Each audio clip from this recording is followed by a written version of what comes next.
Diascofoot, le miroir du football de la diaspora congolaise.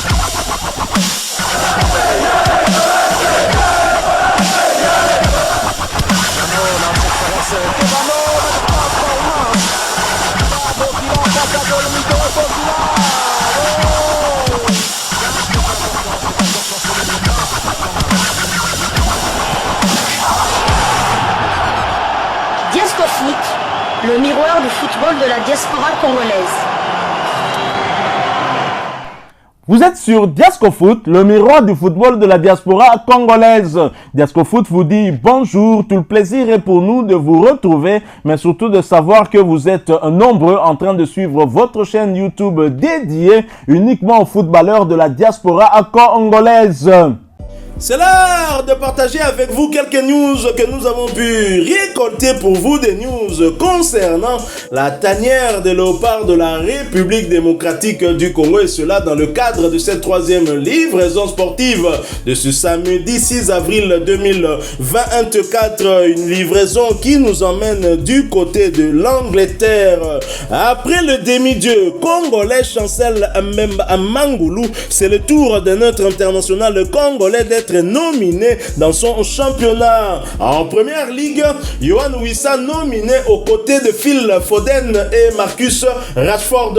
L'international congolais est nominé pour son but inscrit face à Chelsea le 2 mars dernier dans le cadre d'un match de première ligue anglaise. Le but de l'attaquant international congolais de Brentford est nominé meilleur but du mois de mars aux côtés de ceux inscrits par Phil Foden de Manchester City et Marcus Rashford de Manchester United. Arrivé à Brentford en 2021 en provenance de Lorient, Yohan Wissa compte 24 buts et 5 passes décisives en 103 rencontres jouées sous les couleurs des Bees.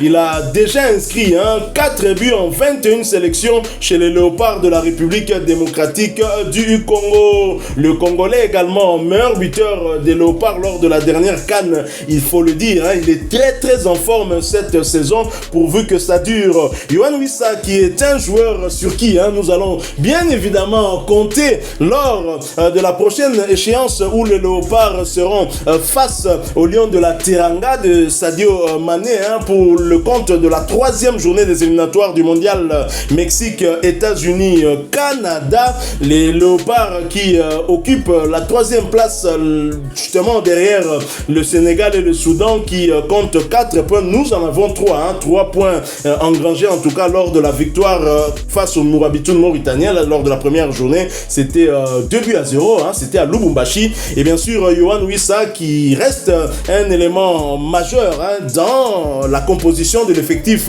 du sélectionneur-manager Sébastien Desabre. Alors, le voir être nominé parmi des joueurs qui sont dans des clubs qui jouent les premiers rôles au championnat anglais de première division, l'un des championnats les plus difficiles, si pas le championnat le plus difficile au monde. Est-ce une surprise pour vous? Non, vu la beauté du geste de Yohan Wissa face à Chelsea, non. Pour moi, d'ailleurs, il doit être nominé. Je crois que Foden, c'était une frappe de loin. Je crois que si mes souvenirs sont bons. Rashford, pareil. Donc, des buts comme on en voit toutes les semaines. Donc, Wissa, c'était vraiment un chef-d'œuvre. C'était un but vraiment sorti de nulle part et retourné là. Donc, c'était le but de l'égalisation, malheureusement. Lorsqu'il est sorti, Chelsea a pris le dessus, a marqué le troisième but. Donc, pour moi, je voterai sans problème. Wissa, si je pouvais voter. Et je me souviens qu'à la suite de ce but, Braga justement rappelé aux Congolais que il y a un an, sa star Simon Banza avait déjà inscrit un but pareil. D'ailleurs, après le but de Wissa, il en a encore inscrit un autre, mais qui a été refusé pour jeu dangereux, malheureusement pour l'international congolais. Mais c'est une très bonne chose de voir Wissa à ce niveau en tout cas.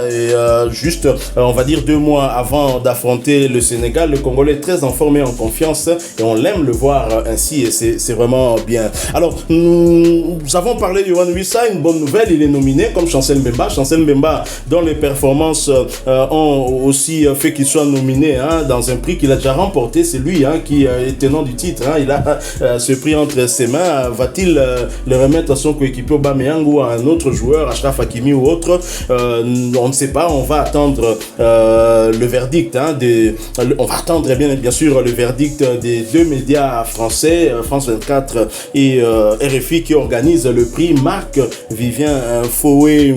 Alors ça, c'est la bonne nouvelle. Yohan Wissa nominé, on espère que son but va remporter ce prix, mais il y a aussi une mauvaise nouvelle. On en parlait déjà hier, et c'est l'international congolais Arthur Maswaku qui passe à l'infirmerie du côté de Besiktas. L'international congolais s'est blessé lors du dernier match de championnat face à Fatih. Dernier match pour lui, parce que entre-temps Besiktas a joué avant-hier jeudi. C'était pour un match nul, où Jackson Muleka n'était pas titulaire, mais il avait fait son entrée en jeu. Alors c'est la raison qui explique justement son absence lors du match face à Istanbul BB, match qui s'était soldé, je l'ai rappelé, sur le score de parité. Arthur Maswaku, qui a manqué ce duel Stambouliote parce que c'était un derby, Stambouliote est contraint au repos suite à cette blessure contractée la semaine dernière. Il a ressenti des douleurs au niveau du genou le 28 mars dernier en championnat face à Fatih. Après les premiers soins, le défenseur congolais ne s'est toujours pas remis, mais malheureusement aussi la durée de son indisponibilité n'a pas encore été révélée par son équipe. Je l'avais dit dernièrement, après la CAN, on a vu beaucoup d'internationaux congolais se blesser. Depuis la CAN d'ailleurs, Gaël Kakuta, Lionel Passinzaou, et au retour, on a vu un joueur comme Cédric Bakambu se blesser dès son deuxième match avec Betis Séville. Chancel Mbemba venait de se blesser aussi contre le Paris Saint-Germain. Et là, il y a Arthur Maswaku. Ça fait combien de joueurs? 5 ou 6 donc 5 ou 6 joueurs internationaux congolais qui ont participé à la dernière CAN qui se sont blessés. Si pour Lionel Passinzaou, la saison est terminée, donc pour le match contre le Sénégal, on ne comptera pas sur lui. Probablement, on comptera sur Dimitri Berthaud, qui était son second et qui avait d'ailleurs fait un clean sheet contre l'Afrique du Sud dans le match de la 3e place remporté par les Sud-Africains au tir au but. Donc, tout ce que nous pouvons dire à Arthur Maswaku, qui a disputé cette saison 22 matchs sur les 46 possibles et qui a tout de même délivré 2 passes décisives, c'est prompt rétablissement et qu'il nous revienne très vite. On espère en tout cas que cette blessure ne sera pas grave, mais on va suivre la situation de près et pour vous tenir informé et vous dire le cas échéant qui pourrait le remplacer, et vraisemblablement au cas où sa blessure l'écarterait des terrains pendant au moins 2 mois. Ce sera en tout cas Joris Kayembe de Genk qui jouera à son poste, lui qui avait été également titularisé, je pense, lors du match contre l'Afrique du Sud. Il avait réalisé une très belle prestation appréciée par de nombreux supporters congolais. Alors nous terminons ce sujet que nous partageons avec vous avec Charles Piquel, le plus mouvementé des internationaux congolais lors de la dernière CAN. On voyait l'ambiance qu'il mettait dans les vestiaires et cela n'avait même pas échappé aussi au chef de l'État, Félix-Antoine Tshisekedi, quand il avait l'occasion d'entrer dans les vestiaires, d'échanger avec les joueurs quand les joueurs allaient justement le voir au palais présidentiel. Charles Piquel encense Gaël Kakuta, le maître-nome des léopards de la République démocratique du Congo, et cela c'est à travers un jeu de questions-réponses qu'il a réalisé avec nos confrères de Léopard Foot. L'international congolais de l'Union sportive Cremonese, club évoluant en série B italienne, Charles Piquel Monginda, a reconnu le savoir-faire de Gaël Kakuta et s'est exprimé sur ses ambitions avec les léopards de la RDC. Dans une interview, je l'ai dit, qu'il a accordé à nos confrères de Léopard Foot, le milieu de terrain de 26 ans a fait savoir que Gaël Kakuta est le footballeur congolais le plus technique avec qui il a joué, et il a indiqué que Dimitri Berthaud est le léopard le plus calme de la tanière.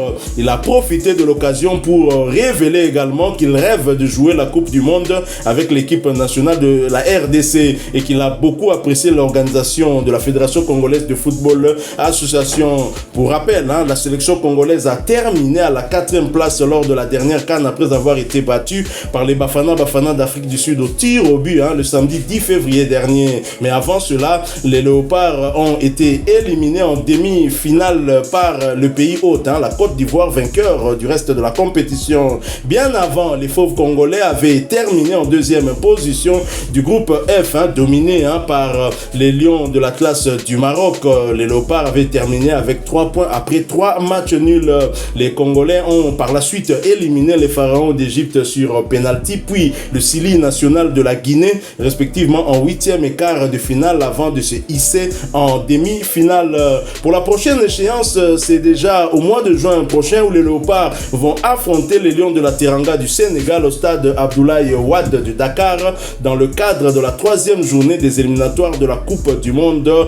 Mexique, États-Unis, Canada, la République démocratique du Congo pointe à la 3e place de ce groupe avec 3 points juste derrière le Sénégal et le Soudan qui comptent chacun 4 points. Donc voilà, c'en est fini cette 3e livraison de ce samedi 6 avril 2024. Laissez-nous un maximum de j'aime et n'oubliez pas aussi de partager avec nous en commentaire votre point de vue. Vous êtes nouveau sur cette chaîne Diasco Foot parce que nous sommes le miroir du football de la diaspora congolaise. Et bien abonnez-vous et n'oubliez pas d'activer la petite cloche de notification car elle vous permettra de ne plus rien manquer des prochains sujets que nous allons vous proposer. En attendant, portez-vous bien et Diasco Foot vous dit au revoir.